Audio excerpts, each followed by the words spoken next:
শান্তার মুখে এমন ভয়ঙ্কর অভিযোগ আর সুপরিকল্পিত চক্রান্তের কথা শুনে উপস্থিত সবার পায়ের তলার মাটি যেন মুহূর্তেই সরে গেল। বিশেষ করে রূপা। তীব্র মাথা ঘুরিয়ে উঠতেই দিশেহারা হয়ে পড়ে সে। নিজের কানকে যেন বিশ্বাস করতে পারছে না। বাঁধন এমন মুহূর্তেই বুকের ভেতরটা যেন কেউ মুঠো করে চেপে ধরে। নিঃশ্বাস নিতে কষ্ট হচ্ছে। ঠিক কিসের ব্যথা সেটা নিজেও বুঝতে পারছে না। শুধু অনুভব করছে বুকের গভীরে অদ্ভুত এক যন্ত্রণা, আক্রোশ ছড়িয়ে পড়ছে। রাগে থরথর করে কাঁপতে কাঁপতে বাঁধনের সামনে এগিয়ে আসে আহসান রহমান। এক ঝটকায় বাঁধনের টি শার্টের কলার চেপে ধরে গর্জে ওঠেন, এসব কি বাঁধন? এই শিক্ষা দিয়েছি তোকে আমি? এতটা নিচে নামতে তোর একটু লজ্জা করলো না? একবারও চোখ ফেরায় না বাঁধন। তার দৃষ্টি স্থির হয়ে থাকে শুধু শান্তার উপর। চোখ দুটো বরফের মতো ঠান্ডা, অথচ ভিতরে যেন জমে আছে প্রচন্ড ঘৃণা। সে ধীর কণ্ঠে শান্তার দিকে তাকিয়ে বলে, তাই আমার এতই পতন যে তোর মতো একটা মেয়ের সঙ্গে নোংরামি করব? 30 বছর ধরে নিজেকে কন্ট্রোল করে আসছে, শুধু কি তোর সঙ্গে এসব করার জন্য? শান্তা হঠাৎ চিৎকার করে ওঠে, মানে কি বলতে চাইছেন আপনি? দেখুন, এখন যতই সত্যটা লুকানোর চেষ্টা করুন কোনো লাভ হবে না। সবে সব জেনে গেছে। আর যদি আমাকে আপনার সঙ্গে বিয়ে না দেওয়া হয় তাহলে আমি নিজের জীবন শেষ করে দিব। এক মুহূর্ত দেরি করে না বাঁধন, সাথে সাথে নির্লিপ্ত কণ্ঠে বলে, মর তুই, তোর ফইতা খাবো আমি। চোখের পানি মুছতে মুছতে আবার আহসান রহমানের দিকে তাকায় শান্তা। কণ্ঠে অসহায়ত্বের অভিনয়, চোখে হিসেবে জল। দেখেছেন চাচা, ও আমার সাথে কেমন ব্যবহার করছে? আর হ্যাঁ, শুধু তাই নয়, ও আমার জীবন তো নষ্ট করেছে, রূপার জীবনটাও ধ্বংস করতে চাইছে। ও রূপাকেও পছন্দ করে, ভাই হয়ে নিজের সৎ বোনকে ভালোবাসার মতো নোংরা মানসিকতা রাখে ও। কথাগুলো যেন দ্বিতীয়বার বজ্রপাত হয়ে আছড়ে পড়ে পুরো ঘরের উপর। চারপাশে নেমে আসে শ্বাসরুদ্ধকর নীরবতা। রূপার মাথাটা আবার ঘুরে ওঠে। পাশের দেয়ালটা শক্ত করে আঁকড়ে ধরে কোনো মতে নিজেকে সামলায় সে। চোখের সামনে সবকিছু ঝাপসা হয়ে আসছে। মনে হচ্ছে ভয়ঙ্কর কোনো দুঃস্বপ্নের মধ্যে আটকে গেছে সে। না, এটা সত্যি হতে পারে না। নিজের হাতেই সাহায্যে একটা চিমটি কাটে রূপা। তীক্ষ্ণ ব্যথায় চোখ ভিজে ওঠে, কিন্তু ব্যথার পরও কিছুটা বদলায় না। সামনে নির্মম বাস্তবটা ঠিক আগের মতোই তার সামনে দাঁড়িয়ে আছে। আহসান রহমান এবার বাঁধনের দিকে তাকিয়ে ক্রোধে ফেটে পড়লেন। তার চোখের দৃষ্টিতে যেন আগুনের হলকা। বাঁধন, শান্তাই সব কি বলছে? তুই রূপাকে প্রশ্ন করিস? বাঁধনের চোখে কোনো বিকার নেই। সে যেন এক গভীর নেশায় আচ্ছন্ন। রূপার দিকে একবার স্থির দৃষ্টিতে তাকিয়ে শান্ত উত্তর দিল, করি। শুধু পছন্দই করি না, ওকে বিয়ে করবো আমি। আবার অর্থায়ন কিনে বানাবো, আমার বাচ্চার আম্মু বানাবো। আরো কিছু জানার আছে আপনার? কথাটা শেষ হতে না হতেই আহসান রহমান নিজের উপর নিয়ন্ত্রণ হারিয়ে ফেললেন। সজোরে একটা চড় বসিয়ে দিলেন বাঁধনের গালে। ঠাস শব্দে পুরো ঘরটা যেন কেঁপে উঠল। নিস্তব্ধতায় ভারী হয়ে এলো পরিবেশ। রূপা ভয়ে, লজ্জায় আর তীব্র ঘৃণায় নিজেকে কুকড়িয়ে ফেলল। দেয়ালে পিঠ ঠেকিয়ে ফুপিয়ে কাঁদতে লাগলো সে। বাঁধন যে এতটা নিচে নামতে পারে তা যেন তার কল্পনারও অতীত। আহসান রহমান কাঁপা কাঁপা স্বরে, ঘৃণা ভরা দৃষ্টিতে বাঁধনের দিকে তাকিয়ে বললেন, নির্লজ্জ ছেলে, নিজের বোনকে নিয়ে এমন জঘন্য কথা বলতে তোর একটু লজ্জা করলো না? বাঁধনের চোখে অদ্ভুত এক স্থিরতা। সে বিন্দু মাত্র বিচলিত না হয়ে দুই দিকে মাথা নাড়িয়ে অতি শীতল কণ্ঠে বলে, শিল্পী রহমানকে আরো শক্ত করে জড়িয়ে ধরে ফুপিয়ে কেঁদে উঠল শান্তা। কাঁপা কাঁপা কণ্ঠে সে বলে ওঠে, চাচা, বাঁধন ভাইয়া যদি আমাকে বিয়ে না করে তাহলে আমি সত্যি সত্যি আত্মহত্যা করব। আমি বাঁচবো না। আহসান রহমান রাগে ক্ষোভে কাঁপতে কাঁপতে বাঁধনের দিকে ফিরে তাকালেন। তীক্ষ্ণ ক্ষুরধার কণ্ঠে বললেন, আমার ভাবতেও ঘৃণা লাগছে যে তোর মতো চরিত্রহীন নির্লজ্জ একটা ছেলে আমার সন্তান। বাঁধন ঠোঁটের করে এক ছিলতে বাঁকা হাসি ফুটিয়ে শীতল কণ্ঠে বলে, আপনাকে ভাবতে বলছে কে? না আমি আপনার ছেলে, না আপনি আমার বাবা। আমার বাবা তো 14 বছর আগে হারিয়ে গেছে। এতক্ষণ আকাশ এক কোণে পাথরের মূর্তির মতো সব শুনছিল। সে নিজেও যেন বাকরুদ্ধ। থমকে গেছে তার চিন্তা। পাথর এতটা নিচে নামতে পারে এটা সে কোনোভাবে বিশ্বাস করতে পারছে না। নিজের চোখের সামনে ঘটে যাওয়া ঘটনাকেও যেন তার মস্তিষ্ক গ্রহণ করতে অস্বীকার করছে। সে শান্তার সামনে এগিয়ে দাঁড়ালো। শান্তার চোখের দিকে সরাসরি তাকিয়ে অত্যন্ত দৃঢ় কণ্ঠে বলে, শান্তা, তুই আমার আপন বোন, কিন্তু এই মুহূর্তে কেন জানি না তোকে আমার বিশ্বাস হচ্ছে না। কারণ আমি বাঁধনকে চিনি। গুনে গুনে 15 বছর আমরা একসঙ্গে বড় হয়েছি। ওর স্বভাব, ওর প্রতিটা আচরণ আমার নখদর্পণে। বাঁধন এমন জঘন্য কিছু করতে পারে এটা কোনোভাবেই আমার বিশ্বাস হচ্ছে না। শান্তা মুহূর্তের মধ্যে তার চোখের পানি মুছে ফেলে মিথ্যা কান্নার অভিনয় করে বলে, ভাইয়া, তুমি এটা বলতে পারলে? তুমি আমাকে অবিশ্বাস করছো? আমি একটা মেয়ে, নিজের মান সম্মান জলাঞ্জলি দিয়ে কেন নিজের নামে এসব মিথ্যা অপবাদ রটাবো? আকাশ কঠিন গলায় বলে। বাঁধনের সাথে তোর রিলেশন ছিল, এটাই কি তুই প্রমাণ করতে চাইছিস? শান্তা দ্রুত উত্তর দেয়। হ্যাঁ। আকাশের চোখে আগুনের হলকা, সে গর্জে ওঠে। প্রমাণ আছে? শান্তা এক মুহূর্ত দেরি না করে ফোনের গ্যালারিতে দ্রুত হাত চালায়। স্ক্রিনে আঙ্গুল বোলাতে বোলাতে কয়েকটা ছবি বের করলো সে।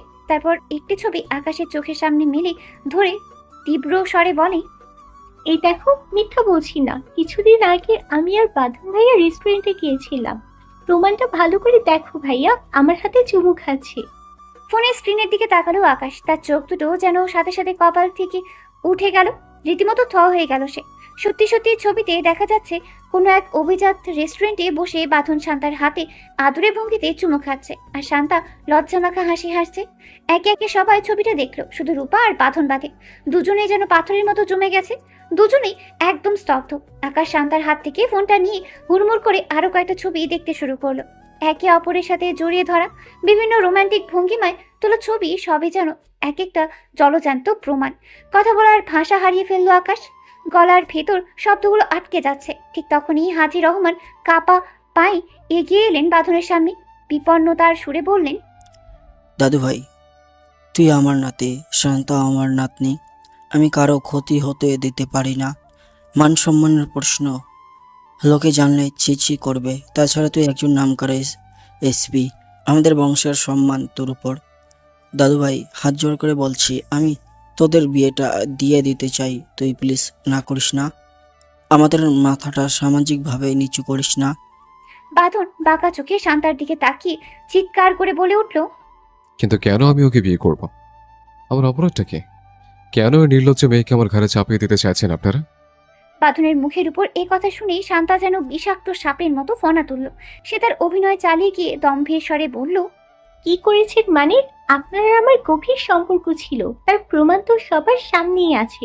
এখন কেন মুখে আপনি অস্বীকার করছেন? বাঁধনের ধৈর্যের বাঁধ ভেঙে গেল। সে প্রচন্ড ক্রোধে গর্জে উঠে শান্তার দিকে এগিয়ে গিয়ে ধমক দিয়ে বলে, আরেকটা কথা যদি মুখ থেকে বের করেছিস তাহলে তোর জিভ টেনে ছিঁড়ে ফেলবো আমি। পুরো ঘর তখন পিনপতন নীরবতা। এই পরিস্থিতির মাঝে শিল্পী রহমান বাঁধনের দিকে তাকিয়ে তার দু চোখ দিয়ে জল গড়িয়ে পড়ছিল। ভগ্ন কণ্ঠে তিনি বললেন, তোমাকে আমি নিজের বড় ছেলের মতোই দেখতাম বাঁধন। ভেবেছিলাম আমার দুটো ছেলে, তোর আর আকাশের মধ্যে কোনো পার্থক্য নেই। আর সেই তুই আমার নিজের ছেলের মতো হয়ে আমারই মেয়ের এত বড় সর্বনাশ করে দিলি। বাঁধন বিষাদগ্রস্ত চোখে শিল্পী রহমানের দিকে তাকিয়ে আর্জি জানায়, কাকিয়া, you also don't trust me? Trust me, কাকিয়া. I did nothing. আকাশ বাঁধনের সামনে এসে দাঁড়ায়। ঠান্ডা গলায় বলে, বাঁধন, মানলাম তুই মুখে বলছিস কিছু করিসনি, কিন্তু এই ছবিগুলো, এইগুলো কি মিথ্যে? এগুলো কি এডিট করা? প্রতিটা ছবি এতটা ঘনিষ্ঠ যে অস্বীকার করার উপায় নেই। পরিবেশটা মুহূর্তের মধ্যে বিষিয়ে উঠল। আহসান রহমান চিৎকার করে হাজি রহমানের দিকে তাকিয়ে বললেন, বাবা, উহাকে আপনিই বলুন ও যেন আজকেই শান্তাকে বিয়ে করে নেয়, নাহলে আমি আইনের সাহায্য নিতে বাধ্য হব। আমি মান সম্মান জলাজলি দিয়ে শান্তার জীবন নষ্ট হতে দিতে পারি না। বাঁধন এক মুহূর্ত স্থির হয়ে রইল। পরক্ষণেই তার ঠোঁটের কোণে ফুটে উঠল এক তাচ্ছিলের ধারালো হাসি। সে শান্তভাবে নিজের ফোনের স্ক্রিনে আঙ্গুল চালাতে চালাতে বলে, ফ্যান্টাস্টিক ডিসিশন। আমি এখনই থানায় ফোন করছি। আপনারা সবাই মিলে আমাকে পুলিশের হাতে তুলে দিন। আমার কোনো আপত্তি নেই। লোকচক্ষুর সামনে আমার মান সম্মান ধুলে মিশে যাক, তবু আমি শান্তের মতো নির্লজ্জ মাকে কোনোভাবে বিয়ে করবো না। It's ridiculous. বাঁধন দ্রুত অখিলকে কল করে কিছু পুলিশ সদস্য নিয়ে আসার নির্দেশ দেয়। কয়েক মিনিটের মধ্যেই অখিল তার টিম নিয়ে হাজির হয়। সব ঘটনা শোনার পর অখিলের যেন জ্ঞান হারানোর মতো অবস্থা। সে গম্ভীর মুখে শান্তার দিকে তাকিয়ে অত্যন্ত পেশাদার ও কড়া কণ্ঠে বলে, miss Shanta, are you serious? তুমি কি সত্যি বলতে চাইছো বাদনের সাথে তোমার রিলেশন ছিল? আর ফ্যামিলিকে সম্পর্কের কথা জানাতে বলায় বাদন তোমার সাথে নোংরামি করেছে? অখিলকে দেখে শান্তার বুকের ভেতরটা ধকধক করছে। বারবার ঠোক গিলে কাঁপা কাঁপা কণ্ঠে বলে, ইয়েস স্যার, ট্রাস্ট মি, আমি যা বলছি সব সত্যি। অখিল এবার ধমক দিয়ে ওঠে, তার কণ্ঠস্বর অফিসিয়ালি কঠোর। Shanta, still there is that. যদি অভিনয় করে থাকো তবে এখন সময় আছে, স্বীকার করো। ইউ আর ফরগেটিং দ্যাট তুমি একজন এসপির ওপর এত বড় অপবাদ দিচ্ছ। যদি অপবাদটা মিথ্যা প্রমাণিত হয় তবে কনসিকুয়েন্স কি হবে তা কি তুমি জানো? তোমার কেরিয়ার ও লাইফ দুটোই হের হয়ে যাবে। শান্তা ভেতরে ভেতরে প্রচন্ড ভয় পেলেও বাঁধনকে পাওয়ার জেদ তার মাথা থেকে নামলো না। সে অখিলের চোখের দিকে তাকিয়ে মরিয়া হয়ে বলে, sir, I am not lying. আমি সত্যি বলছি স্যার। আমি প্রমাণও দিয়েছি, সবাই তার নিজের চোখে দেখেছে। শান্তার এই একগুঁয়েমিতে বাঁধনের ধৈর্যের বাঁধ ভেঙে যায়। সে তাচ্ছিলের হাসিতে মুখ বাঁকিয়ে অখিলের দিকে তাকিয়ে বলে, come on Akhil, let her prove it. আমি জানি ও কি করেছে। It is so disgusting. ওর সাহস কত বড় সেটা আমি আজ দেখে নেব। I will not spare her. This is totally insane. বলে বাঁধন শান্তার হাত থেকে ফোনটা ছিনিয়ে নেয়। সে দ্রুত স্ক্রিনে চোখ বুলায়। তার মুখের ভাব মুহূর্তের মধ্যে বদলে যায়। অখিলও কৌতূহলী হয়ে এগিয়ে আসে এবং বাঁধনের কাঁধের ওপর দিয়ে ফোনের ছবিগুলো দেখে। হঠাৎ ছবিগুলো দেখে বাঁধন অট্ট হাসি হেসে ওঠে। সেই হাসিটা ছিল শ্লেষ আর ব্যঙ্গ মাখা। সে শান্তার দিকে তাকিয়ে তাচ্ছিলের সুরে বলে, ফ্যান্টাস্টিক এডিট। খুব সুন্দর কাজ করেছিস তোরা। ইস, আমাকে তো দারুণ কিউট লাগছে ছবিতে। তবে এডিটিংয়ে মনে হয় একটা বড় ভুল হয়ে গেছে। আমার বাম চোখের ভ্রুর উপরে স্লিক করে কাটা দাগটা এই জেনারেটেড ছবিতে সেটা দিয়ে বোধহয় ভুলে গেছে। অ্যাটলিস্ট এটা দেওয়া উচিত ছিল। বাঁধনের এই কথা শুনে শান্তার পায়ের তলার মাটি যেন সরে গেল। তার বুকের ভেতরটা ছ্যাদ করে উঠল। তার মুখে সব রক্ত মুহূর্তে উবে গেল। পুরো ঘরে পিনপতন নীরবতা। সবাই অবাক হয়ে বাঁধনের দিকে তাকিয়ে আছে। অখিল নিজেই তখন ফোনের প্রতিটি ছবি মনোযোগ দিয়ে দেখছে আর বারবার বাঁধনের মুখের দিকে তাকাচ্ছে। ছবির চেহারার সাথে বাঁধনের হুবহু মিল আছে, কিন্তু একটা বড় পার্থক্য, শান্তার এডিট করার ফোনে তোলা এই ছবিগুলোতে বাঁধনের বাম ভ্রুর ওপরের ওই বিশেষ কাটা দাগটা নেই। ভ্রুটা একদম নিখুঁত, দাগের কোনো চিহ্ন মাত্র সেখানে নেই। অখিল হতবাক হয়ে যায়। সে গম্ভীর গলায় বলে, দ্যাটস রাইট, একদম ঠিক ধরেছিস। আমি বাদনের চোখের দিকে ভালো করে দেখছি। এখানে কাটা দাগটা একদম ক্লিয়ারলি বোঝা যাচ্ছে। বাট এই ফোনের ছবিগুলোতে বড় একদম স্মুথ, কাটার কোনো দাগই দেখছি না। আকাশ আর দেরি না করে দ্রুত এগিয়ে আসে। সে নিজের চোখে ছবিগুলো আবার দেখে এবং বাঁধনের ভ্রুর দিকে তাকায়। বাঁধনের ভ্রুতে লম্বা একটা কাটার দাগ স্পষ্ট ফুটে আছে, যা কোনো মানুষের চোখেই পড়বে। কিন্তু ফোনে থাকা ছবিগুলোতে ওই দাগের ছিটে ফোটাও নেই। পরিবেশটা মুহূর্তের মধ্যে থমথমে হয়ে যায়। অখিল পরিস্থিতি সামলাতেই নিজের ফোন বের করে। সে দ্রুত ছবিগুলো নিজের ফোনে ট্রান্সফার করে নেয়। এরপর সে তার অফিসের সাইবার ক্রাইম ইউনিটের এক দক্ষ অফিসারকে কল করে। Hello Riaz, listen to me. আমি একটা ছবি পাঠাচ্ছি। It is urgent. তুমি ইমিডিয়েটলি চেক করে বলো এটা কি কোনো মানুষের রিয়েল ছবি নাকি এআই দিয়ে ম্যানিপুলেট বা এডিট করা হয়েছে। I need the result now. Akhil ফোনটা রেখে দীর্ঘশ্বাস ফেলে বাঁধনের দিকে তাকায়। সবাই অধীর আগ্রহে অপেক্ষা করতে থাকে। কয়েক মিনিট পর অখিলের ফোনে একটা মেসেজ আসে। সেই মেসেজটা পড়তেই তার চোখ দিয়ে আগুনের হলকা বের হতে থাকে। সে সবার দিকে তাকিয়ে গম্ভীর গলায় বলে, it is confirmed. Cyber team বলেছে এই ছবিগুলো কোনোভাবেই রিয়েল না। এগুলো জাস্ট এআই দিয়ে এডিট করা। শুধু ফেসটা বডির সাথে বসানো হয়েছে। ডিপফেক টেকনোলজি ইউজ করা হয়েছে এখানে। কথাটা শুনেই শান্তার মুখের সমস্ত রক্ত যেন মুহূর্তেই শুকিয়ে গেল। কপাল দিয়ে টপ টপ করে ঘাম গড়িয়ে পড়তে লাগলো। হাত পা ঠান্ডা হয়ে আসছে। বুকের ভেতরটা ধকধক করে কাঁপছে। শুকনো ঠোঁটজোড়া বারবার ভিজে নেওয়ার চেষ্টা করাও গলা দিয়ে কোনো শব্দ বের করতে পারছে না। ঘরের ভেতর উপস্থিত প্রত্যেকটা মানুষের দৃষ্টি তখন তার দিকে স্থির। সেই দৃষ্টিতে ঘৃণা, ক্ষোভ আর অবিশ্বাসের আগুন স্পষ্ট জ্বলছে। রাগে জোয়াল শক্ত করে শান্তার দিকে তাকিয়ে থাকে আকাশ। চোখ দুটো রক্তিম হয়ে উঠেছে। হাতের রগগুলো পর্যন্ত ফুলে উঠেছে। অবশেষে তাতে দাঁত চেপে বলে, শান্তা, সত্যিটা স্বীকার করবি নাকি মেরে মেরে সত্যিটা বের করব? ভয় থরথর করে কাঁপতে থাকে শান্তা। মাথাটা আরো নিচু হয়ে আসে। বুকের ভেতরটা যেন ধস করে যাচ্ছে। কিছু বলার শক্তিও পাচ্ছে না। সব শেষ হয়ে গেছে। ছবিগুলো যে এআই দিয়ে এডিট করা সেটা সে জানে। তৃষার কাকাতো ভাই বাঁধনের ছবি ব্যবহার করে সব এডিট করে দিয়েছিল। কিন্তু বাঁধনের ভ্রুর কাটা দাগটার কথা এতটাই মাথা থেকে বেরিয়ে গিয়েছিল যে সেই ভুলটাই আজ তার সমস্ত সাজানো নাটক ভেঙে দিল। ঠোঁটের কোণে তীক্ষ্ণ এক হাসি ফুটে ওঠে বাঁধনের। চোখে মুখে কোনো উত্তেজনা নেই, বরং অদ্ভুত এক স্থিরতা। শান্ত গলায় বলে, ওয়েট, আরেকটা দারুণ ফ্রিতে সিনেমা দেখায় সবাইকে। কথাটা বলেই টেবিলের ওপর রাখা তার ল্যাপটপটা টেনে নেয় বাঁধন। অন করে দ্রুত রেকর্ডে আঙ্গুল চালাতে থাকে। কয়েক সেকেন্ডের মধ্যে একটা ভিডিও ফুটেজ বের করে সবার সামনে ঘুরিয়ে ধরে ঠান্ডা কণ্ঠে বলে, নিন, দারুণ একটা সিনেমা, না দেখলে মিস করবেন। সবাই তো বলে অভিনয়ের একটা শিল্প আছে, আজ দেখে নেন কে কতটা নিখুঁত অভিনয় করতে পারে। ঘরের সবাই নিঃশ্বাস আটকে স্ক্রিনের দিকে তাকিয়ে থাকে। ভিডিওতে স্পষ্ট দেখা যাচ্ছে শান্তা নিজেই রুমে ঢুকেছে, বাঁধনের সঙ্গে কথা বলছে, তারপর নিজের হাতেই দরজা লক করেছে। কয়েক মুহূর্ত পর নিজেই নিজের জামা ছিঁড়ে ফেলেছে, তারপর বুক ফাটা চিৎকার শুরু করেছে। পুরো ঘটনাটা এক সেকেন্ডও বাদ না দিয়ে স্পষ্ট ধরা পড়েছে ফুটেছে। দৃশ্যটা শেষ হতেই আকাশের শরীর রাগে কাঁপতে শুরু করলো। চোখের সামনে নিজের বোনের এমন নোংরা ষড়যন্ত্র দেখে রক্ত যেন ফুটতে লাগলো তার। ভাই হয়ে আজ তাকে এসব দেখতে হচ্ছে, আর নিজেকে সামলাতে পারল না সে। ঝড়ের বেগে এগিয়ে গিয়ে সজোরে একটা থাপ্পড় বসিয়ে দিল শান্তার গালে। থাপ্পড়ের শব্দে পুরো ঘর কেঁপে উঠল। দাঁতে দাঁত চেপে চিৎকার করে বলে, ছি, তুই এতটা খারাপ, তুই এতটা নির্লজ্জ, ভাবতেও আমার ঘৃণা লাগছে। একটু লজ্জা করলো না তোর এমন নোংরা কাজ করতে? শিল্পী রহমান আর নিজেকে ধরে রাখতে পারলেন না। বুক ফাটা কান্নায় ভেঙে পড়ে শান্তাকে মারতে শুরু করলেন। চোখের পানি থামছেই না তার। অন্যদিকে আহসান রহমান মাথাটা ধীরে ধীরে নিচু হয়ে গেল। বুকের ভেতর অপরাধ বোধটা ঘুরে ঘুরে খেতে লাগলো। যে মেয়েটা এতক্ষণ ধরে অভিনয় করে গেছে, সেই অভিনয়কে সত্যি ভেবে নিজের ছেলেকে এত অপমান করলেন তিনি। ঠিক তখনই অখিল এগিয়ে এসে শিল্পী রহমানকে থামিয়ে শান্তার দিকে কঠিন চোখে তাকিয়ে বলে, মিস শান্তা, এখন কি সত্যিটা স্বীকার করবে নাকি অন্য ব্যবস্থা নেব? আর লুকিয়ে রাখার মতো সাহস থাকে না শান্তার। হাও মাও করে কেঁদে ওঠে, কান্নায় গলা ভেঙে আসে। চোখের পানি মুছতে মুছতে কাপা কণ্ঠে বলতে শুরু করে, বলছি, আসলে আমি বাঁধন ভাইয়াকে ভালোবাসি। এই কথাটা ভাইয়াকে বলেছিলাম, কিন্তু ভাইয়া কিছুতেই আমার ভালোবাসা বুঝতে চায়নি, কারণ ভাইয়া রূপাকে পছন্দ করে। এতে আমার আরো রাগ হয়। ভাইয়াকে পাওয়ার নেশে হয়ে আমি তৃষার ভাইকে দিয়ে ভাইয়ার ছবি ব্যবহার করে এই কাপল ছবিগুলো এআই দিয়ে এডিট করাই, তারপর সবাইকে দেখাই, যাতে সবাই আমাকে ভাইয়ার সঙ্গে বিয়ে দিয়ে দেয়। কথাগুলো শেষ হতে আতিক রহমান আর এক মুহূর্ত নিজেকে সামলাতে পারলেন না। এগিয়ে সে সজোরে আরেকটা থাপ্পড় মারলেন শান্তার গালে। রাগে তার বুক ওঠানামা করছে, চোখ দুটো লাল হয়ে গেছে।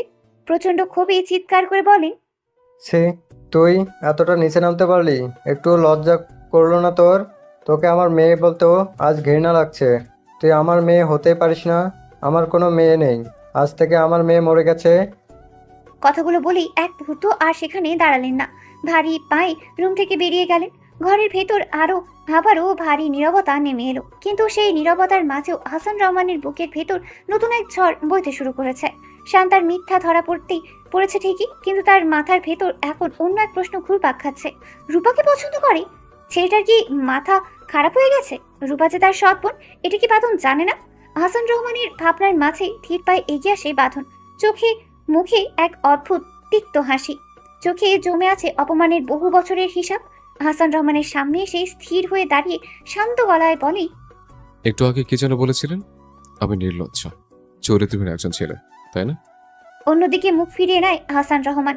কণ্ঠে আর আগের সেই কঠোরতা নেই, ভারী গলায় বলেন, না, জানি না। বাঁধনের ঠোঁটের কোণে ধীরে ধীরে বিদ্রুপের হাসি ফুটে ওঠে। গভীর দৃষ্টিতে তাকিয়ে বলে, ঠিক আছে, আজ আমি আপনাকে দেখাচ্ছি নির্লজ্জ আর চরিত্রহীন কাকে বলে। কথাটা বলে এক মুহূর্ত দেরি করে না বাঁধন। মুখের তিক্ত হাসিটা মিলিয়ে যায়, চোয়াল শক্ত হয়ে ওঠে, চোখ দুটো হিমশীতল হয়ে জমে থাকে। দীর্ঘ পায়ে সোজা এগিয়ে আসে রজনীর পাশে দাঁড়িয়ে থাকা রূপার দিকে। তার প্রতিটি পদক্ষেপ যেন ঘরের নীরবতাকে আরো ভারী করে তুলছে। হঠাৎ করে বাঁধনকে নিজের একেবারে সামনে এসে দাঁড়াতে দেখে বুকের ভেতরটা ধক করে ওঠে রূপার। মুহূর্তের মধ্যে শরীরের সমস্ত রক্ত যেন হিম হয়ে যায়। বাদামি চোখ দুটো বিস্ময় আর আতঙ্কে বড় হয়ে ওঠে। অজান্তেই এক পা পিছাতে চাইলেও সুযোগ পায় না সে। এক ঝটকায় রূপার নরম কবজিটা নিজের শক্ত মুঠোয় বন্দি করে ফেলে বাঁধন। তার মুঠোর দৃঢ়তায় রূপা বুঝে যায় আজ ইচ্ছে করলেও নিজেকে ছাড়াতে পারবে না। গভীর ভারী কণ্ঠে বলে, চল। আতঙ্কে শুকিয়ে যায় রূপার মুখ। মরিয়া হয়ে বাঁধনের হাত ছাড়ানোর চেষ্টা করতে থাকে। কাপা কণ্ঠে বলে, কোথায়? আমি কোথাও যাব না, ছাড়ুন আমার হাত, ছাড়ুন। রূপার কথাটা শেষ হওয়ার আগে ওষ্ঠজোড়া শক্ত করে কামড়ে ধরে বাঁধন। চোখে মুখে ফুটে ওঠে ভয়ঙ্কর এক কঠোরতা। পরের মুহূর্তে কোনো রকম দ্বিধা না করে সবার সামনে এক ঝটকায় রূপাকে নিজের কাঁধে তুলে নেয়। সবকিছু এত দ্রুত ঘটে যে কেউ বাধা দেওয়ার সুযোগই পায় না। মুহূর্তের মধ্যে উল্টো হয়ে ঝুলে পড়ে রূপা। লম্বা এলোমেলো চুলগুলো নিচের দিকে ঝুলে পড়ে। দুই হাত দিয়ে মরিয়া হয়ে বাঁধনের পিঠে আঘাত করতে থাকে সে। পা দুটো ছটফট করছে অবিরাম। ছোট্ট শরীরটা প্রাণপণে ছটফট করলেও বাঁধনের শক্ত বাহুর বাঁধন থেকে নিজেকে এক চুলও ছাড়াতে পারে না। চারপাশে উপস্থিত সবাই হতভম্ব হয়ে তাকিয়ে থাকে। কেউ যেন বুঝতেই পারছে না ঠিক কি ঘটছে। কোনো দিকে ভ্রুক্ষেপ না করে অখিলের সামনে এসে দাঁড়ায় বাঁধন। এক দৃষ্টিতে তার দিকে তাকিয়ে শান্ত অথচ আদেশের সুরে বলে, শান্তাকে নিয়ে যান। অখিল এক সেকেন্ডও দেরি করে না, সঙ্গে সঙ্গে শান্তার দুই হাতে হ্যান্ডকাফ পরিয়ে দেয়। হ্যান্ডকাফের ঠান্ডা লোহা কবজিতে লাগতেই চমকে ওঠে শান্তা। হিস্ট্রিয়ার মতো চিৎকার শুরু করে দেয়, না, আমি যাব না, আমাকে ছেড়ে দিন প্লিজ, আমাকে ছেড়ে দিন, আমার ভুল হয়ে গেছে, আমাকে মাফ করে দিন। আম্মু, দাদু, প্লিজ ওদের বলো আমি যাব না। কিন্তু এবার তার কান্না কিংবা চিৎকার কারোর মন গলাতে পারে না। ঘরে উপস্থিত প্রত্যেকের চোখেই তখন ঘৃণা আর তীব্র হতাশা। নিজের কাজের শাস্তি শান্তাকে পেতেই হবে। অখিল আর কোনো কথা না বলে শান্তাকে নিয়ে রুম থেকে বেরিয়ে যায়। বাঁধন এবার মাথা ঘুরিয়ে আকাশের দিকে তাকায়, কণ্ঠে আগের মতোই স্থিরতা। রূপার মাকে বল রূপার জন্ম নিবন্ধন এবং ওনার আইডি কার্ড আর রূপার বাবার আইডি কার্ড বের করে দিতে। তারপর সেগুলো নিয়ে আমি যে লোকেশনে পাঠাবো সেখানে চলে আয়। আর হ্যাঁ, ওর ফ্রেন্ড বৃষ্টিকে কল করে আসতে বল। কথাগুলো বলি আর একবারও কারোর দিকে তাকায় না বাঁধন। কাঁধে রূপাকে নিয়ে দৃঢ় পায়ে সদর দরজার দিকে হাঁটতে শুরু করে। কাঁধে উল্টো হয়ে ঝুলে থাকা অবস্থাতেই হাত পা ছুঁড়ে ছুঁড়ে ছটফট করতে থাকে রূপা। এলোমেলো চুলগুলো বারবার মুখের উপর এসে পড়ছে। আতঙ্কে কণ্ঠে কেঁপে উঠে বলে, কোথায় নিয়ে যাচ্ছেন আমায়? একবারও পিছন ফিরে তাকায় না বাঁধন। পদক্ষেপে কোনো দ্বিধা নেই, কণ্ঠেও নেই কোনো আবেগ, শুধু বরফ শীতল স্বরে বলে, নির্লজ্জ আর চরিত্রহীন কাকে বলে সেটির প্রমাণ দিতে নিয়ে যাচ্ছে। বলে বাঁধন বাড়ি থেকে বেরিয়ে গেল। কেউ তাকে বাধা দেওয়ার সাহসই পেল না। বাঁধনের দৃঢ় মুঠোয় আটকে থাকা রূপাকে নিয়ে সে সোজা কাজী অফিসের দ্বারগোড়ায় এসে দাঁড়ালো। বাঁধনের ইস্পাত সমূহ শক্তির কাছে রূপার প্রতিটি চেষ্টা যেন ঝড়ের তোড়ে ভেসে আসা যাওয়া এক অসময় তৃণখণ্ড। কাজী অফিসের জরাজীর্ণ পরিবেশ দেখে রূপার পা থমকে গেল। চারপাশটা একবার দেখে নিয়ে বাঁধনের দিকে ফিরল সে। কণ্ঠস্বর তার কাঁপছে। আমাকে এখানে কেন নিয়ে এসেছেন? বাঁধনের নির্বিকার ভাবে উত্তর দিল। তোকে আজ বিয়ে দেব।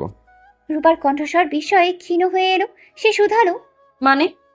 বাঁধনের দৃষ্টি তীক্ষ্ণ হয়ে উঠল। সে ধমকের সুরে বলল, মানে করবি না, চুপচাপ থাক, নতুবা আমার মেসেজ হারালে ভালো হবে না। বাঁধন রূপাকে শক্ত করে ধরে অখিলকে ফোন করে আসতে বলল। এরপর লোকেশন পাঠালো আকাশকে। অল্প সময়ের ব্যবধানে আকাশ ও বৃষ্টির উপস্থিতিতে প্রাঙ্গণ মুখরিত হয়ে উঠল। ও পরিস্থিতি অনুধাবন করে আকাশ বিস্মিত কণ্ঠে বলে উঠল, কি হয়েছে বাঁধন? তুই রূপাকে হঠাৎ কাজী অফিসে নিয়ে আসলি কেন?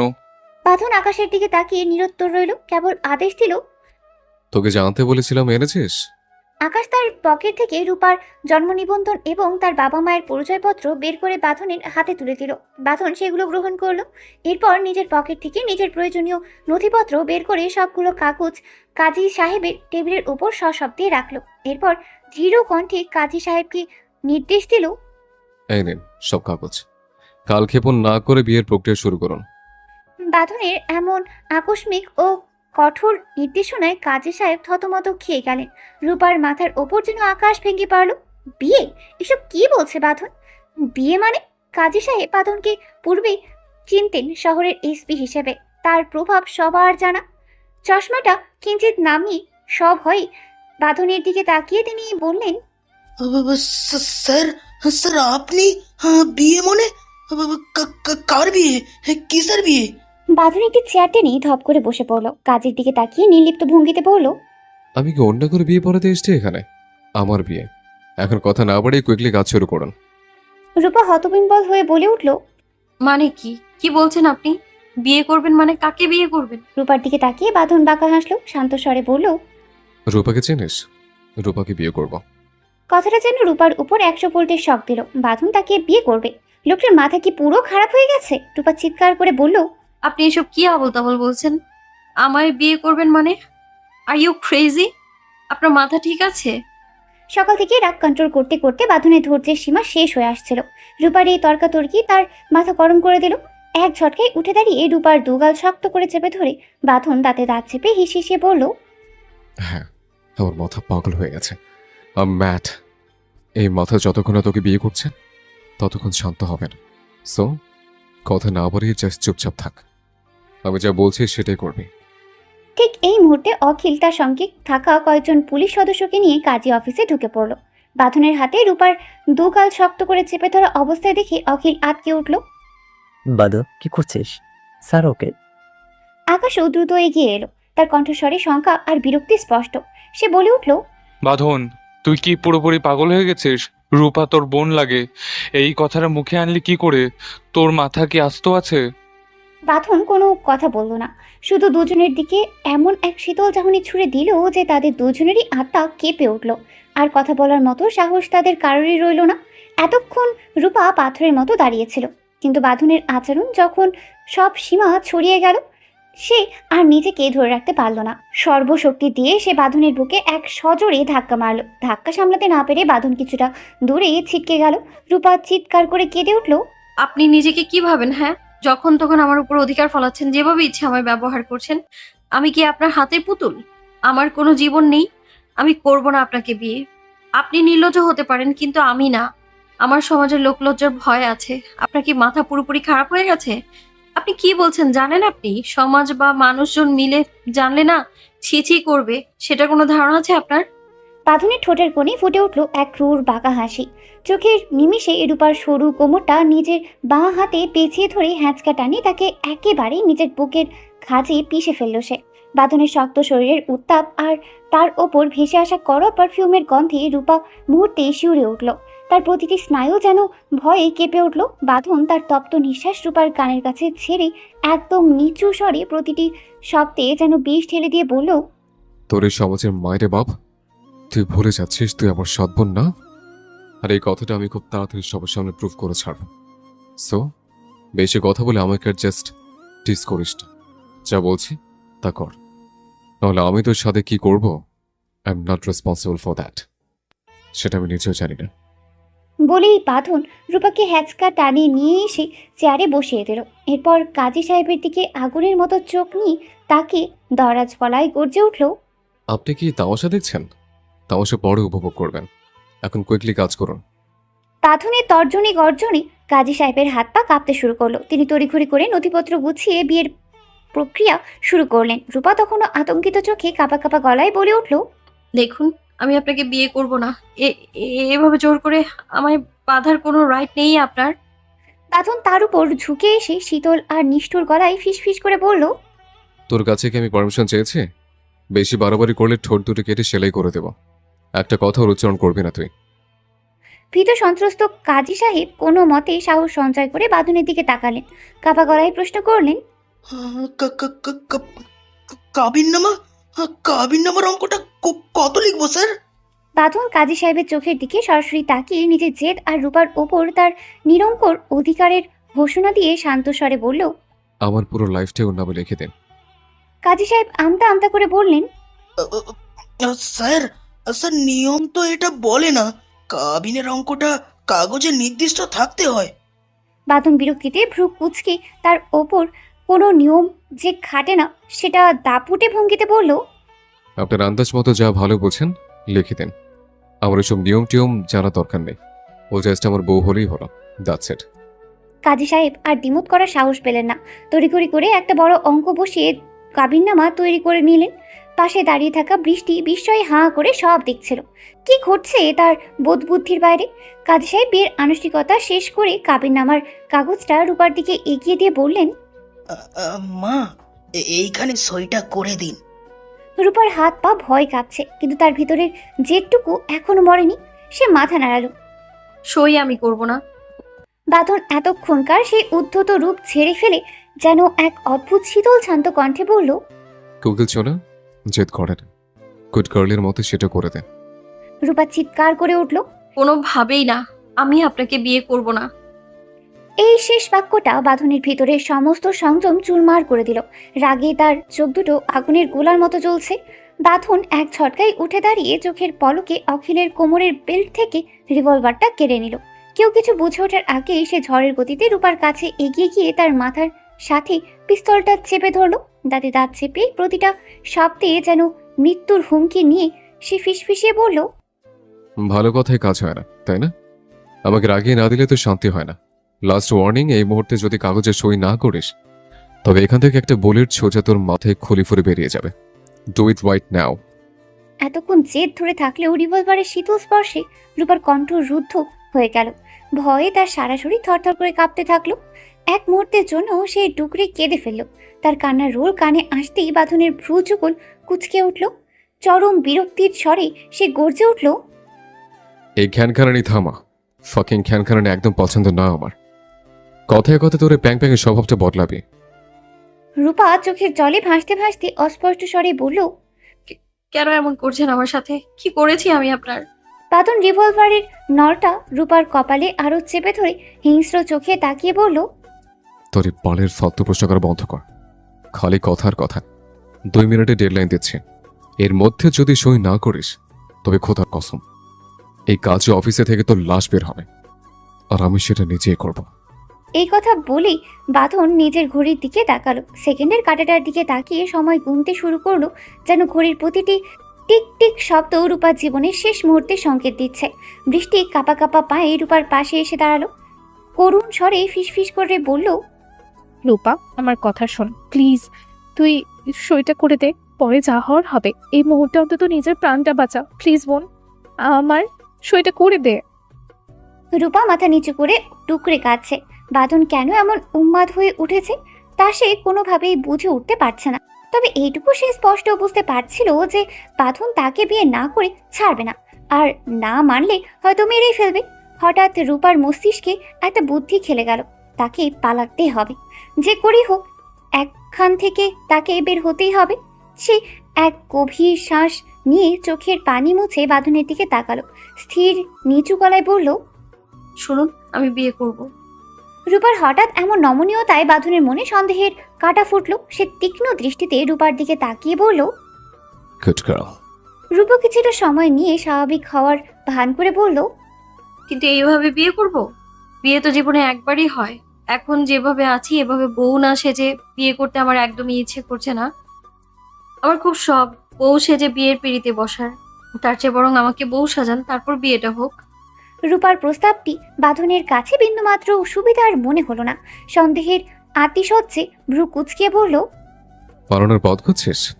রূপা আতঙ্কিত হওয়ার ভান করে বলল, না না, মোটেও সেটা না। আসলে আমার খুব বউ সাজতে ইচ্ছে। রূপার কথা শেষ হওয়ার আগেই বাঁধন তাকে মাঝ পথে থামিয়ে দিয়ে নিষ্ঠুর হাসল। পিস্তলটা নামিয়ে এসে বলল, ওকে ফাইন, চল আগে তোর শখই পূরণ করে। এরপর বাঁধন রূপাকে শহরের একটি অভিজাত পার্লারে নিয়ে এলো। রূপা আর বৃষ্টিকে সেখানে নামিয়ে দিয়ে দরজার কড়া নিরাপত্তার জন্য নিজস্ব পুলিশ বাহিনী মোতায়েন করলো, যেন পিঁপড়েও গলতে না পারে। এরপর বাঁধন আকাশ ও অখিলকে সঙ্গে নিয়ে বিয়ের কেনাকাটায় বের হলো। মার্কেটের শাড়ির দোকানে গিয়ে সে একের পর এক লাল শাড়ি দেখতে লাগলো, কিন্তু তার মনের কোণে কোথাও যেন এক অশান্তি কাজ করছিল। লাল রংটা তার তীরান্দাজিনীর জন্য বড্ড সাধারণ, বড্ড প্রচলিত মনে হলো। হঠাৎ তার মাথায় এলো নীল রঙের কথা। মুহূর্তে তার নজর কালো জড়ি আর কারুকাজ করা একটি গাঢ় নীল বেনারসি শাড়ি, যেন আকাশের গভীরতাকে টেনে আনা হয়েছে ওই বুননে। কোনো দ্বিধা না করে সে সেটা কিনে ফেলল। সঙ্গে মানানসই সোনালি কাজ করা ব্লাউজ এবং বিয়ের লম্বা ঘোমটাটা। নিজের জন্য রূপার শাড়ির সঙ্গে তাল মিলিয়ে সে বেছে নিল একটি নীল রঙের পাঞ্জাবি। কেনাকাটা শেষে পার্লারে ফিরে এসে একজন দক্ষ মেকআপ আর্টিস্টকে ডেকে সব দায়িত্ব বুঝিয়ে দিয়ে বাইরে এসে দাঁড়ালো। আকাশ আর অখিল আর চোখে বাঁধনের দিকে তাকাচ্ছে, কিন্তু কারোর সাহসই হচ্ছে না একটি শব্দ করা। বাঁধনের এখনকার মেজাজটাই যে কোনো বিস্ফোরকের চেয়ে বেশি ভয়ঙ্কর। দীর্ঘ 2 ঘন্টা পর পার্লারের দরজা খুলল। রূপা বেরিয়ে এলো যেন কোনো মৃত্যুর মানবী নয়, বরং আসমান থেকে নেমে আসা এক নীল পরী। নীল বেনারসির ভাঁজে ভাঁজে সোনালি জরির কাজগুলো যেন রূপার শরীরের প্রতিটি ভাঁজে আলোর খেলা তৈরি করেছে। তার ঘন কালো চুলগুলো সুনিপুণ হাতে এক খোপা করা হয়েছে, যাতে গোজা হয়েছে একগুচ্ছ সাদা গোলাপের স্নিগ্ধতা আর নীল শাড়ির গভীরতা মিলেমিশে এক মায়াবী আবেশ তৈরি করেছে। চুলের ওপর নিখুঁতভাবে আলগোছে বসিয়ে দেওয়া হয়েছে সোনালি পাড়ের সে বিশাল ঘোমটাটা, যার আড়াল থেকে রূপার কাজল কালো চোখ দুটো যেন আগুনের শিখার মতো জ্বলছে। মেকআপ আর্টিস্টকে বাঁধনের করা নির্দেশ ছিল গর্জিয়াস কিছু নয়, রূপাকে যেন স্নিগ্ধ আর সিম্পল রাখা হয়। সেই নির্দেশ মেনেই ঠোঁটে হালকা লাল খয়েরি আভা আর চোখে গাঢ় কাজল টেনে রূপার রূপ যেন আরো প্রখর হয়ে উঠেছে। গলার ঝকঝকে সোনালি হার আর কানের ভারী দুল দুটো তার সরু ঘাড়ের সাথে দারুণ মানিয়ে গেছে। আর দুই হাতের কবজিতে নীল রেশমি চুরির শব্দ যেন রূপার প্রতিটি কম্পনের সঙ্গে তাল মিলিয়ে বাজছে। রূপা মাথা নিচু করে দাঁড়িয়ে আছে, তার সারা শরীর থরথর করে কাঁপছে, প্রতিটি নিঃশ্বাসে যেন ভয় আর অনিশ্চয়তার দোলাচল।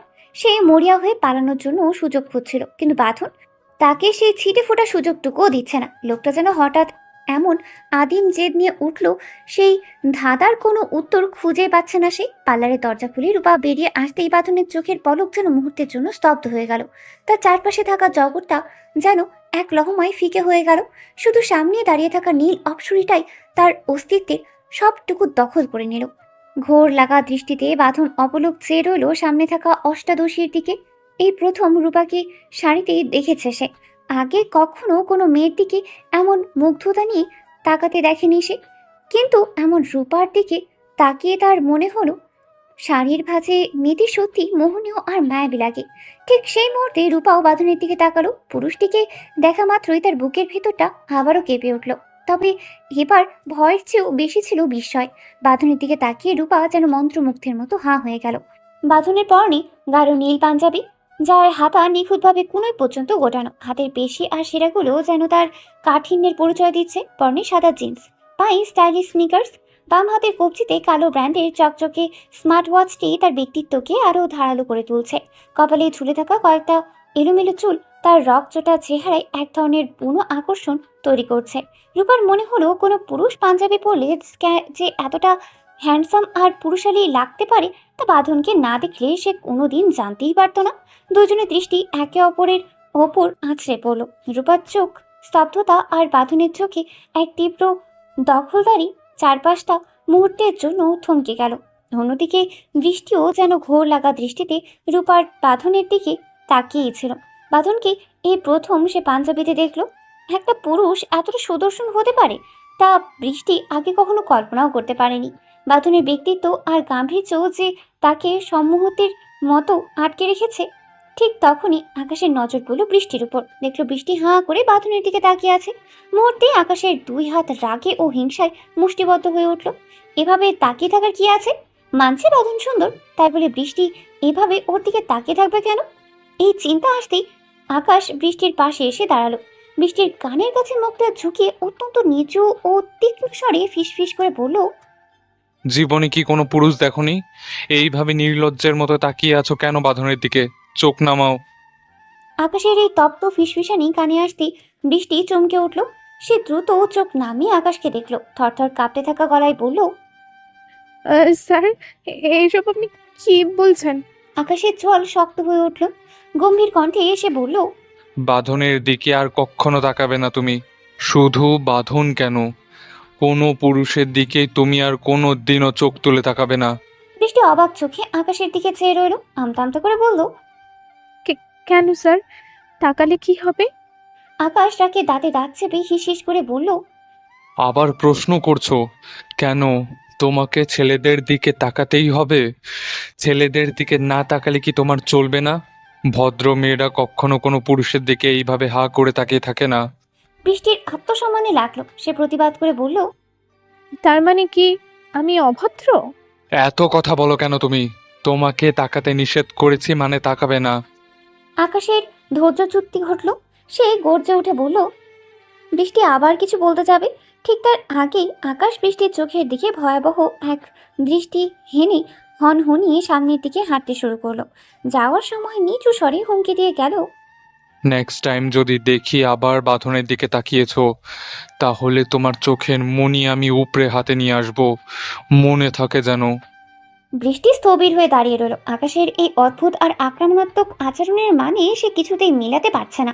কেন এমন করলো আকাশ? এই প্রশ্নটা বৃষ্টির মাথায় বারবার ঘুরপাক খেতে থাকলো। এদিকে বাঁধন রূপাকে নিয়ে কাজে অফিসে এসে পৌঁছালো। অফিসের ভেতরে ঢুকে কাবিননামায় সই করার মুহূর্তে আবারও নতুন ঝামেলা শুরু হলো। রূপা জেদ ধরে বসে আছে, সে কোনোভাবেই সই করবে না। রূপা স্পষ্ট গলায় বলল, আমি ক্যান্ডিকে ছাড়া বিয়ে করব না। ও আমার একমাত্র বন্ধু, আর আমার বিয়েতে আমার এত বড় দিনে ও থাকবে না, এটা তো কিছুতেই হতে পারে না। বাঁধন খুব ভালো করে বুঝতে পারছে রূপা স্রেফ সময় নষ্ট করার জন্য এই বাহানা করছে। তার ধৈর্যও ফুরিয়ে আসছে। সে রূপার চিবুকটা শক্ত করে চেপে ধরে নিজের দিকে ঘুরিয়ে আনলো। তার চোখে আদিম জেদ আর উন্মাদনা। বাঁধন নিচু স্বরে ধমক দিয়ে বলল, প্রথমত তুই যত বাহানাই করিস, এই বিয়ে তোকে করতেই হবে, সেটা তো আজকের দিনে। আর যদি কোনোভাবে এই বিয়ে না হয়, তবে আমাদের দুজনের গন্তব্য হবে কবর। আগে তোকে মারবো, তারপর আমি নিজেও মরবো। তোর জন্য জান আমি দিতেও পারি, আবার নিতেও পারি। কথাটা ভালো করে তোর মাথায় গেঁথে রাখিস। বাঁধনের গলা স্বর এতটাই ভয়ঙ্কর আর শীতল যে রূপা ভয় কুঁকড়িয়ে গেল। বাঁধন মুহূর্তে দেরি না করে অখিলকে আদেশ দিল বাসা থেকে রূপার ক্যান্ডিকে নিয়ে আসার জন্য। অখিল তড়িঘড়ি করে বেরিয়ে গেল এবং 15 মিনিটের মধ্যে ক্যান্ডিকে নিয়ে ফিরে এলো। বাঁধন অখিলের হাত থেকে ক্যান্ডিকে ছিনিয়ে নিয়ে রূপার কোলে ছুঁড়ে দিল। তারপর রূপার কানের কাছে মুখ নিয়ে ফিসফিস করে বলল, নে, তোর বন্ধুর সাথে দেখা হয়ে গেছে। এখন আর আমার রাগ না বাড়িয়ে চুপচাপ কাগজে সইটা কর। এরপরেও যদি সই করতে গড়িমসি করিস, তবে এই কাজ অফিসের মেঝেতেই তোর গলা টিপে আমি তোকে শেষ করে দেব। Do it right now. হঠাৎ করে রূপা আবারও কান্নায় ভেঙে পড়ল। ছোট ছোট চোখে বাঁধনের দিকে তাকিয়ে সে আর্জি জানালো, কি হয়েছে আপনার? এমন আচরণ কেন করছেন? আমি কোনোভাবেই আপনাকে বিয়ে করতে পারবো না। কেন বুঝতে পারছেন না আপনি? রূপার এই কথায় বাঁধনের শান্ত চোখে যেন আগুনের ফুলঙ্কি জ্বলে উঠল। তার দুই চোখ রক্ত জবার মতো টকটকে লাল হয়ে গেল। রাগের উত্তেপে তার ধৈর্যের শেষ বাতটুকু মুহূর্তেই বাষ্প হয়ে উড়ে গেল। এক ঝটকায় নিজের চেয়ার ছেড়ে উঠে দাঁড়িয়ে সে হিংস্র ভঙ্গিতে রূপার কোমল গলা শক্ত করে চেপে ধরল। দাঁতে দাঁত চেপে কর্কশ স্বরে গর্জে উঠল সে, বালের বিয়ে আমি করবই না, এখন মর তুই। বাঁধনের সর্বাঙ্গ রাগে থরথর করে কাঁপছে। ওদিকে অক্সিজেনের অভাবে রূপার চোখ উল্টে আসছে, নিঃশ্বাস আটকে যাওয়ার উপক্রম। অখিল আর আকাশ হতভম্ব হয়ে মুহূর্তেই ছুটে এলো বাঁধনকে ছাড়াতে। আকাশ চিৎকার করে উঠল, বাঁধন, পাগল হয়ে গেছিস তুই? কি করছিস সেটা? ছেড়ে দে ওকে, ওর কষ্ট হচ্ছে। আকাশের চিৎকারে বাঁধনের ঘোর কাটলো। লাল চোখে রূপার দিকে তাকালো সে, দেখলো মেয়েটা ভয়ে চোখ বড় বড় করে ফেলেছে। তার চোখের কোণা দিয়ে গড়িয়ে পড়ছে জল। পরক্ষণেই নিজের ভুল বুঝতে পেরে ঠোঁট কামড়ে সে রূপাকে ছেড়ে দিল। রূপা নিজের গলা জড়িয়ে ধরে মাটিতে কুঁকড়ে বসে তীব্র কাশতে লাগলো। আরেকটু হলেই হয়তো সে নিথর হয়ে যেত। আকাশ আবার বলে উঠল, বাঁধন, তুই কি সত্যি পাগল হয়ে গেলি? বাঁধন যেন নিজের রাগ আর ক্ষোভের আগুনে নিজেই পড়ছে। রুমের ভেতর থাকা একটা চেয়ার তুলে শূন্যে সজোরে ছুঁড়ে মারল সে। মুহূর্তে বিকট শব্দে আছড়ে পড়ল সেটি। বাঁধন উন্মাদের মতো চিৎকার করে উঠল, হ্যাঁ, আমি পাগল হয়ে গেছি, আমি জাস্ট পাগল হয়ে গিয়েছে। আকাশ, রূপকে বল ও যেন সই করে দেয়, না হলে দ্বিতীয়বার যদি ওকে ধরে, তাহলে সত্যি সত্যি ওকে আমি মেরে ফেলবো। বাঁধনের এমন উন্মত্ত রূপ দেখে ঘরে উপস্থিত সবাই যেন পাথরের মূর্তির মতো স্তব্ধ হয়ে গেল। এই নিস্তব্ধতা ভেঙে বৃষ্টি এগিয়ে এলো রূপার কাছে। রূপার দুই কাঁধ ধরে সে আলতো করে চোখের জল মুছিয়ে দিতে দিতে নরম স্বরে বলল, রূপা সোনা, প্লিজ, বাঁধন ভাইয়া সত্যি খুব রেগে আছে। তুই আর জেদ করিস না, সইটা করে দে। অযথা ঝামেলা বাড়িয়ে লাভ নেই, পরে যা হওয়ার হবে। তুই প্লিজ জাস্ট সইটা করে দে। বলে সে রূপার কানের কাছে মুখ নামিয়ে ফিস ফিস করে যোগ করলো, রূপা, তুই সৎবোন ভেবে বিয়ে করতে চাইছিস না, কিন্তু তুই তো জানিস যে তুই বাঁধনের সৎবোন নোস। সত্য বেশি দিন লুকিয়ে থাকে না, দেখিস। বাঁধন ভাইয়া তোর আসল পরিচয় ঠিকই বের করে ফেলবে। আর আমি তো জানি বাঁধনের জন্য তোর মনেও অনুভূতি আছে। আমি তোর বেস্ট ফ্রেন্ড, তুই কিছু না বললেও তোর আচরণ দেখে আমি ঠিকই বুঝি। তাই শোনা, আর জেদ করিস না, সইটা করে দে। দেখিস এই একটা সইয়ের বিনিময়ে তোর জীবনটা রঙিন হয়ে উঠবে। যা, তুই নিজেই একদিন স্বীকার করবি। বৃষ্টির এমন বোঝাপড়া আর সান্ত্বনার প্রলেপে রূপার জেদ কিছুটা হলেও শীতল হয়ে এলো। কোনো কথা না বলেই নিথর হাতে সে চোখে জল মুছে নিল। তারপর সামনে রাখা সেই পরিণতির দলির কাগজটা টেনে নিল নিজের দিকে। কলমটা ধরতেই তার হাত কাঁপছে, যেন কোনো অশুভ শক্তির ভয়ে তটস্থ সে। এক অস্থিরতায় কাঁপা কাঁপা হাতেই সে স্পষ্ট অক্ষরে নিজের নামটা লিখে দিল কাগজের গায়ে। কাজী সাহেব স্থির দৃষ্টিতে তাকিয়ে বাঁধনের দিকে শান্ত কণ্ঠে বললেন, এখন আপনার সই, স্যার। বাঁধন যেন বিদ্যুতের বেগে এগিয়ে এলো, বিন্দুমাত্র ইতস্ত না করে ঝড়ের গতিতে সেই সইটা সেরে নিল। চারপাশ নিস্তব্ধতায় আচ্ছন্ন, শুধু কাজের কণ্ঠস্বর বাতাসে ভাসছে।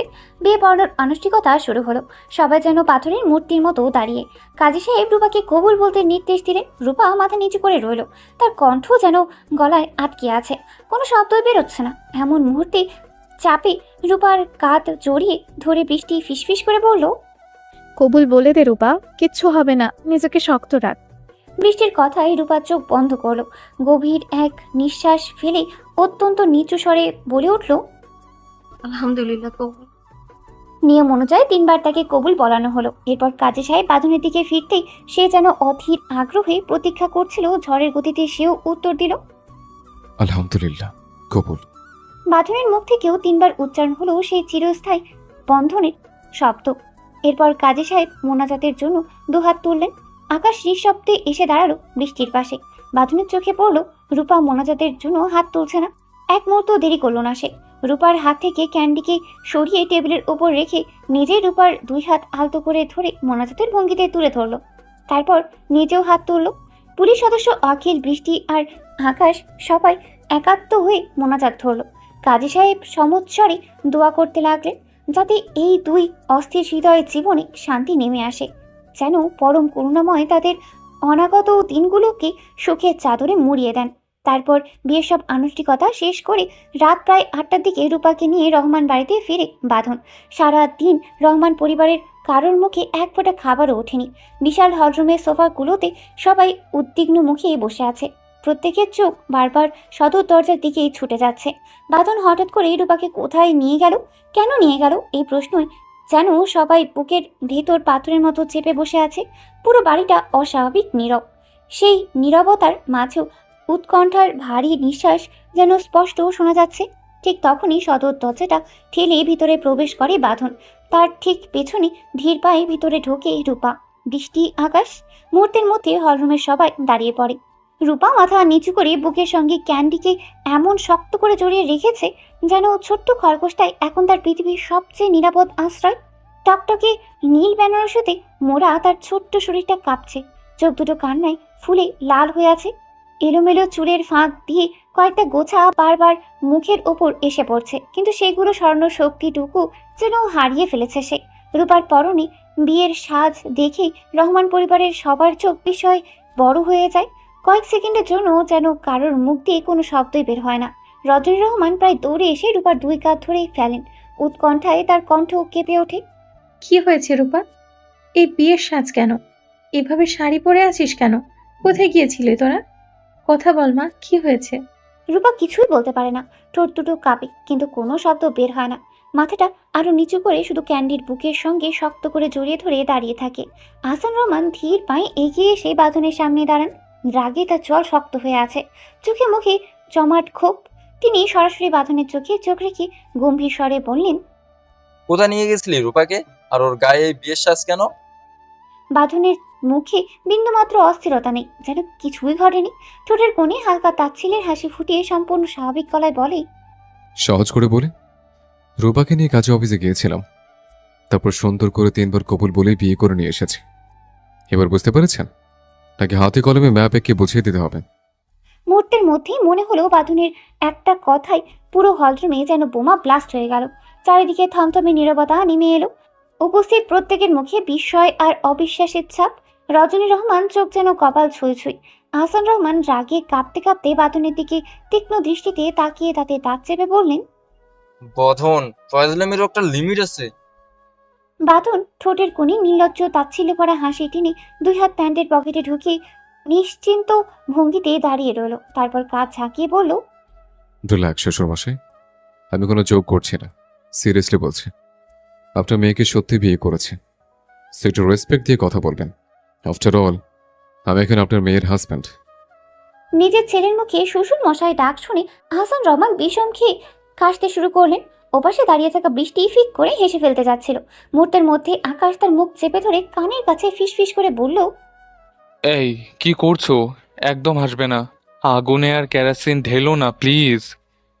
হাজির রহমান নিজেও কয়েক মুহূর্ত থম মেরে দাঁড়িয়ে রইলেন।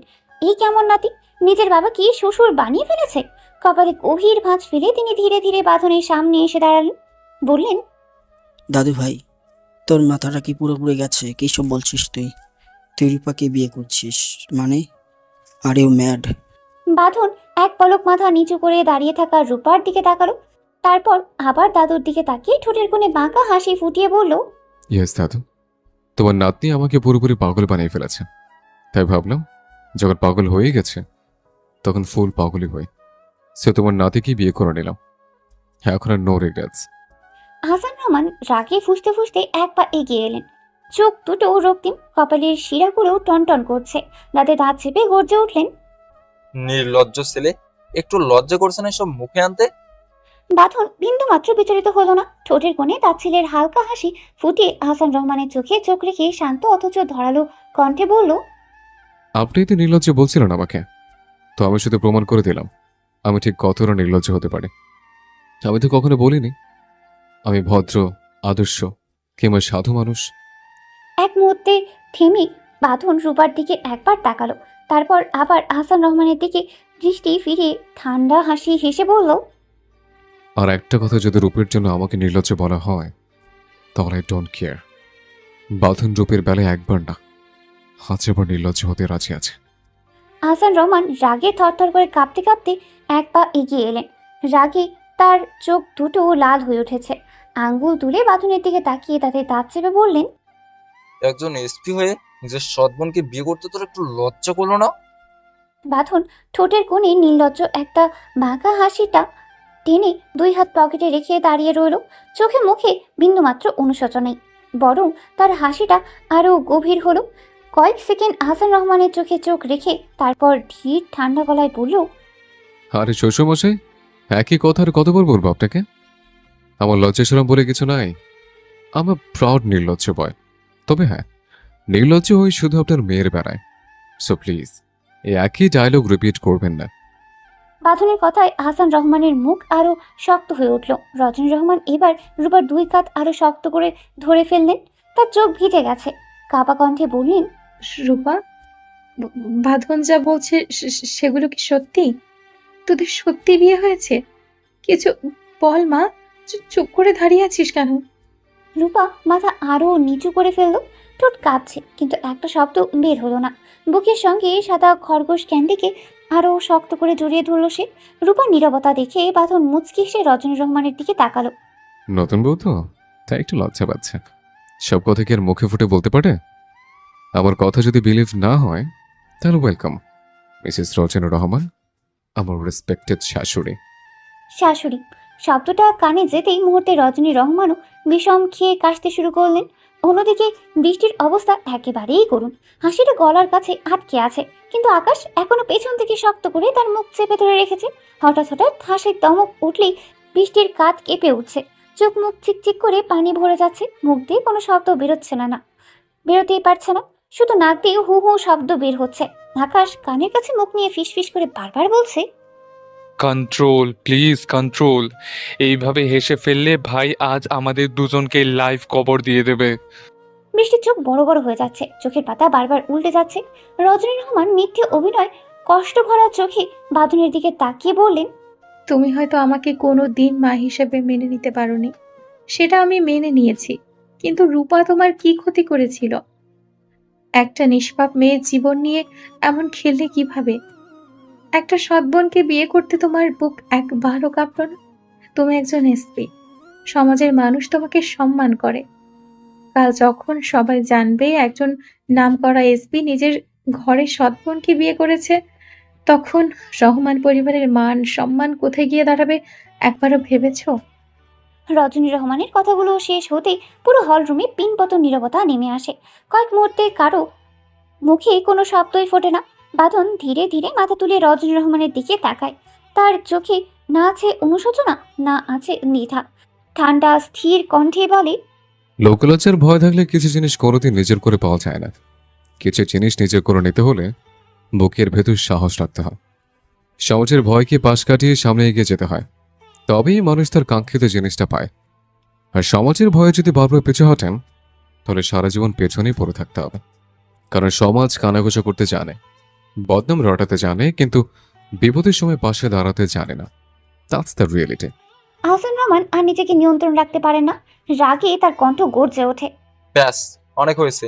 সবকিছুর একটা লিমিট থাকে, আর তুই সেই লিমিট ক্রস করে ফেলেছিস। আর মান সম্মান সব ধুলোয় মিশিয়ে দিয়েছিস। তুই আমার ছেলে না।